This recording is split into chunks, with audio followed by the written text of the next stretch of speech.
अभय चौटाला का हुड्डा और अर्चना गुप्ता पर बड़ा हमला।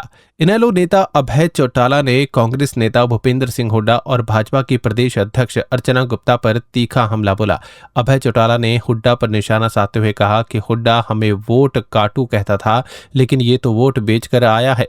उन्होंने आरोप लगाया कि 9 वोटों में से 5 वोट भाजपा को डलवाए गए और 4 वोट कैंसिल करवाए गए।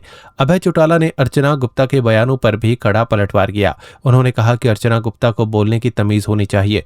जाति विशेष पर टिप्पणी को लेकर अभय ने कहा कि जाति विशेष देश का अन्नदाता है और इसी समाज ने देश को सबसे बड़ा मेडल दिए हैं, हमें छेड़ो मत। अभय चौटाला ने भाजपा पर भी हमला बोलते हुए कहा कि भाजपा ने पहले धनखड़ के कपड़े टंगवा दिए, कैप्टन अभिमन्यु के कपड़े टंगवा दिए और अब पता नहीं किस किस के कुर्ते टंगवाएंगी। इस दौरान अभय चौटाला ने एक पत्रकार से उसकी जाति भी पूछ ली। उन्होंने कहा कि ये हैरानी और शर्म की बात है कि महिपाल ढांडा जैसा व्यक्ति साथ खड़ा है और अर्चना गुप्ता उनकी जाति के बारे में बोल रही हैं। अभय ने तंज कसते हुए कहा कि ढांडा खड़ा दांत फाड़ रहा है। अर्चना गुप्ता के इस बयान पर भी अभय चौटाला ने प्रतिक्रिया दी, जिसमें जाट समाज की बेटी का जिक्र किया गया था। अभय ने कहा कि जाट के घर पैदा हुई तो खुद को जाट कहना चाहिए। अभय चौटाला ने कहा कि अगर कोई उनसे उनकी जाति पूछता है तो उन्हें गर्व है कि वे जाट के घर में पैदा हुए हैं। उनके बयानों के बाद हरियाणा की राजनीति में जातिगत बयानबाजी को लेकर सियासी घमासान और तेज होने के आसार है। उनका मकसद पूरा हो गया।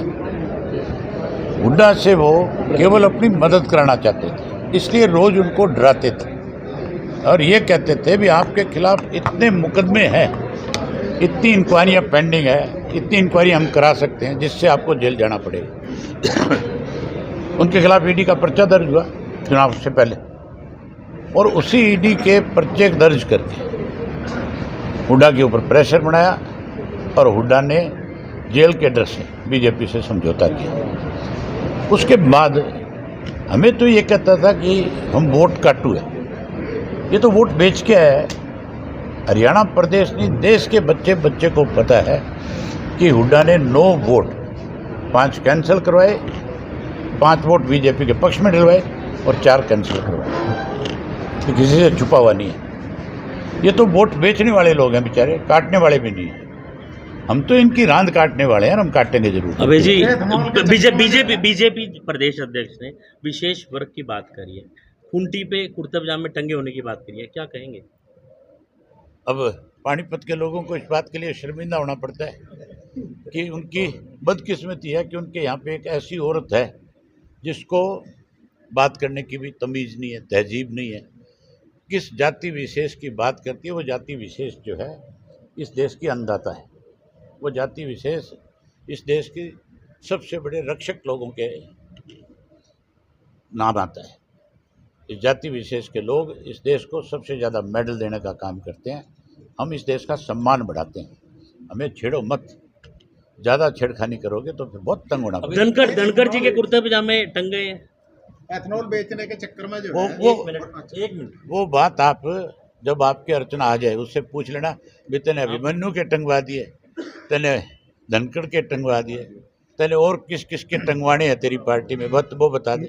हैरानी की और शर्म की बात है कि ढांडा जैसा व्यक्ति उसके साथ खड़ा और वो हमारी जाति विशेष के ऊपर टिप्पणी करे और वो दांत फाड़ रहा है। इससे ज़्यादा बड़ी शर्म की बात नहीं।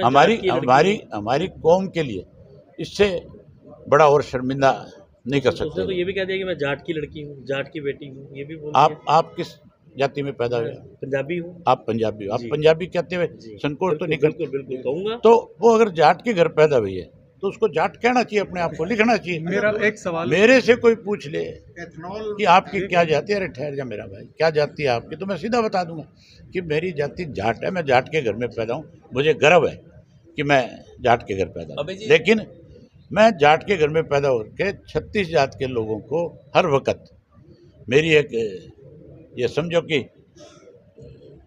कोई मजबूरी नहीं, मेरी एक ये बनती है कि चौधरी देवीलाल ने 36 जात को जोड़ा और हम उनकी नीतियों को आगे बढ़ाया।